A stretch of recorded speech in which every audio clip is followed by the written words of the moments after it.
Good afternoon. It is 2:20 on a Sunday afternoon. Here at McGinnis Meadows. Des, Jendoza here. The usual suspects. And I can tell you I am sleepy. Yeah. This has been a long run.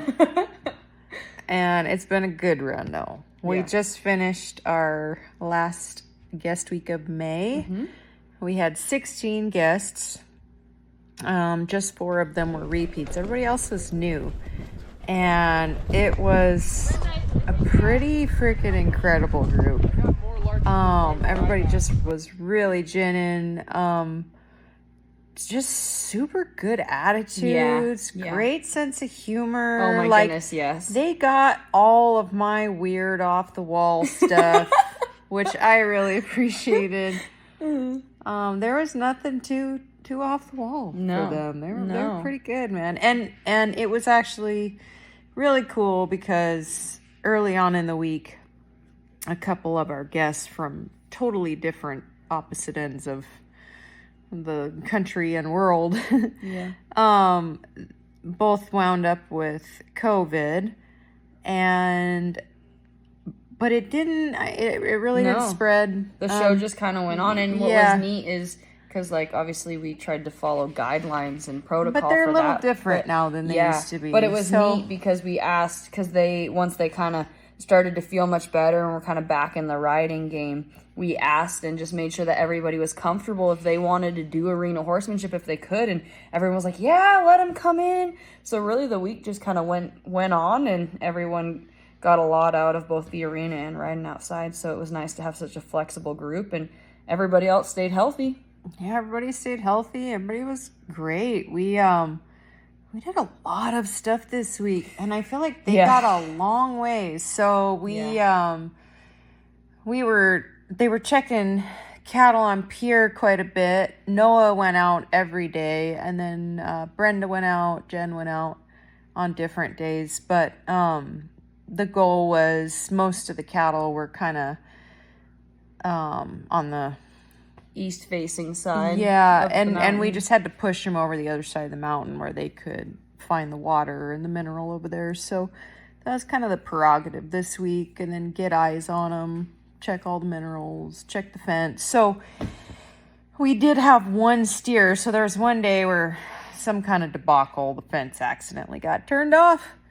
And during that period of time, a steer got out, and when Dylan was up there getting around fence, he heard like a mooing on the wrong side of the fence. So this steer was in the Forest Service section above Ferguson area where it goes into pier. So anyways, we were all in the arena. Noah was going to ride in that afternoon, but we made a quick call, sent him out. Brenda was already going out, so she would go out with backup. He went out alone on Boone and went through the gate Shane told him to into the Forest Service, and was just kind of riding around, searching around. And he said he smelled the steer before he saw it. And he literally looked down, and this steer, one solo lost steer, was just laying down in the grass, chewing his cud, looking up at Noah. And Noah, really quietly kind of gave the steer his space, but it was kind of a tricky area for him to get the steer kind of back to the trail and back to the fence. I guess it was just really gnarly all around.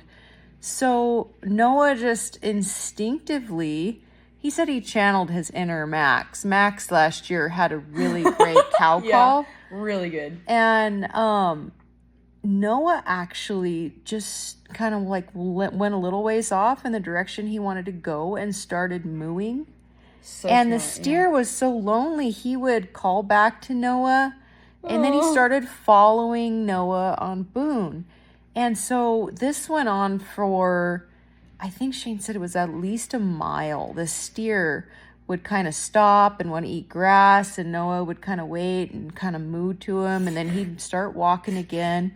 I think as he was getting closer to the gate that he needed to go through, he kind of wasn't really into following anymore. So Noah really quietly, basically from what he learned from the cattle that had got loose on Davis Peak over there. Yeah.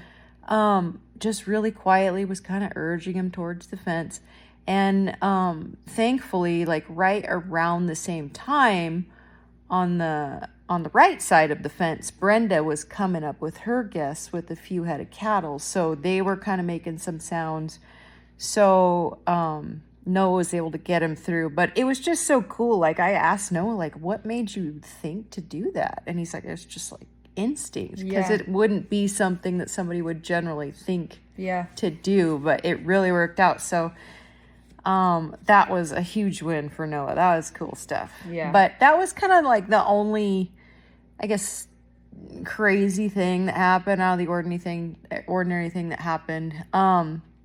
In the arena, the guests got a long ways. We were doing we did some stuff in neck ropes where they were like, everybody was cantering in neck ropes.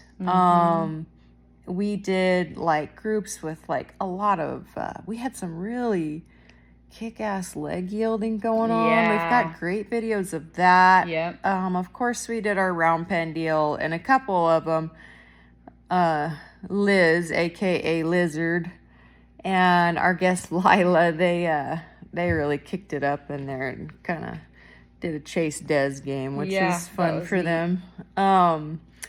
I'd been going out with Lefty, checking those cattle in the East Catch Pen where we had our crazy steer, and just going out there each day with my horse and with Cha-Cha, and kind of seeing if that steer's settling, the wild one, and he is. There's been a couple days, like, he's just kind of starting to blend in with the crowd now. So hopefully pretty quick we can start doing a little bit, moving them around, and then we'll get them branded sometime, no rush.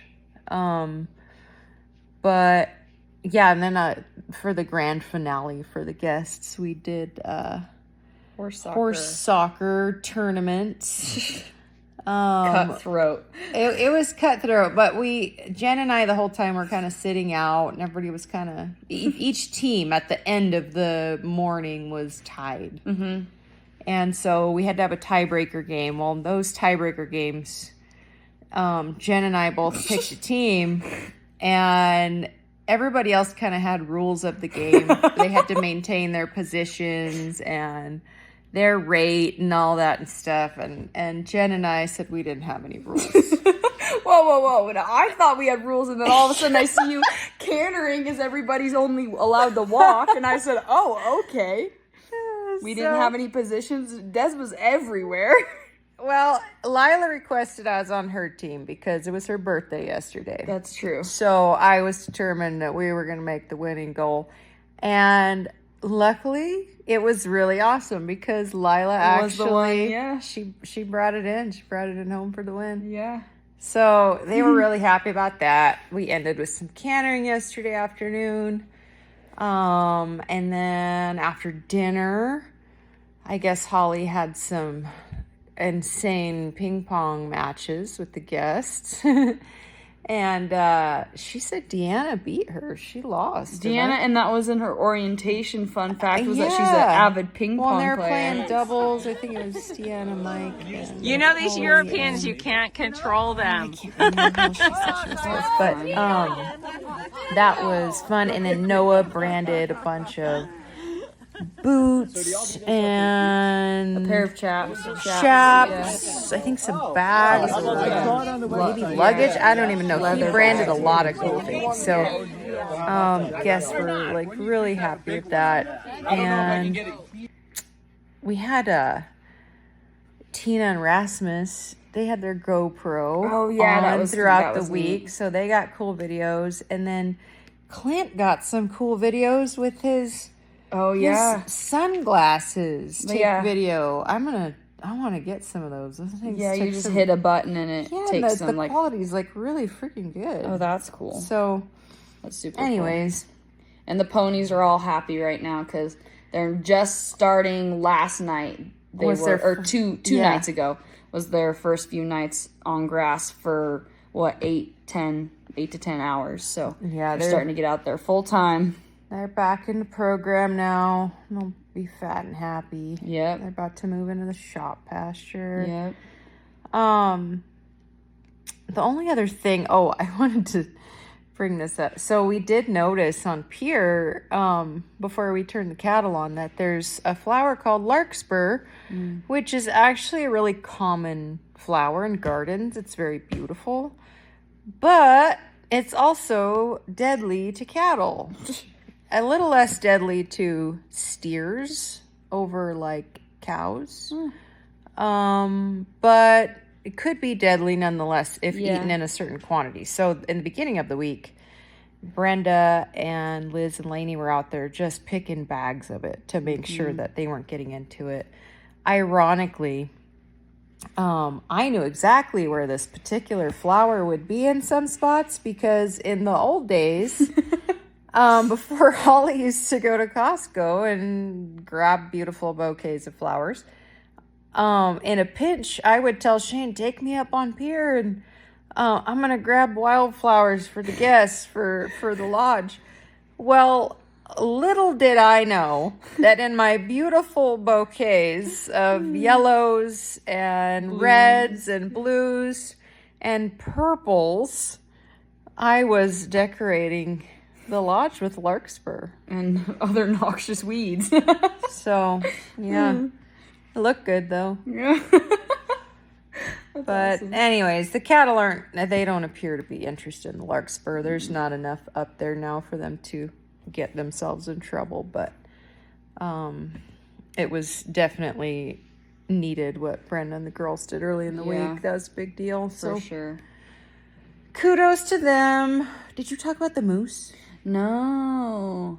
So we noticed on Pier when we were riding up and checking cattle and moving cattle to the top and over to the other side that there's a spot in there, and I guess it's around a certain kind of willow that they like, that some of the guests who are kind of avid nature goers, if that's the term you want to use, noticed that it looked like they call it thrashing, I guess. And it looked like there were moose that were hanging out in there. And they saw moose droppings as well. So we knew they were around. But then this morning when I was jingling, I'm walking up back to the arena after bringing the herd in off of grass. And I looked to my right, and there's just as I enter Shane's pasture off of County Road, there's a cow coming barreling down the road, and she kind of stops in the middle when I see her. And I was hearing some strange noises from like the trees on the other side of the pasture, but I just dismissed it because it kind of sounded like a bird. And then I was like, okay, so I watched her for a second, and then she kind of took off into those trees where I was hearing the noises. But then I talked to CJ, and he said there's another one that was hanging out in the shop pasture that followed him along the fence when he was checking fence. This morning, too. Yeah. At the same time. So I think there are a couple of them, and I think... Well, and either there's a third or it's one of those ones, but Patty and Mike saw one from their cabin yesterday in the lodge meadows. So that's exciting. It's kind of interesting this year how some of the dynamics are changing, because it's been a while since we've seen the moose in down low. I know they're up on Pier, and there's also been a lot of muleys down low, which they've never really, there's never been a lot of them, and they've never really stayed. But this year they're staying. And there was a few in the shop yard of all places. Yeah, the other seen day them in the shop. So that's interesting. That's cool. I really like the muleys. Yeah, and it's cool to see the moose down here, and because I haven't seen them that often, really. Yeah. But that was an exciting deal. I was like, I don't care how early we have to get up for this. Yeah. It's so cool. Well, and it's like this first week of June that the fawns will start being born. Yeah. So we'll be seeing them soon, too. The hay meadow's really starting to pop. Yeah. It's, and we're in for like an inch of rain over the next couple days, which will be pretty awesome for the ground. Yeah. So we'll do that. We got that going on. And then towards the end of the week, we're going to start gathering Pier on the 420. And then our next group of guests arrives on Saturday. So it's busy. Busy time of year. Busy, good busy. Yes. for But sure. I think we all agree for the next couple days, we want to try to lay low, Yeah. get a little bit of sleep, extra sleep. Yes, for sure. So, with that, good night.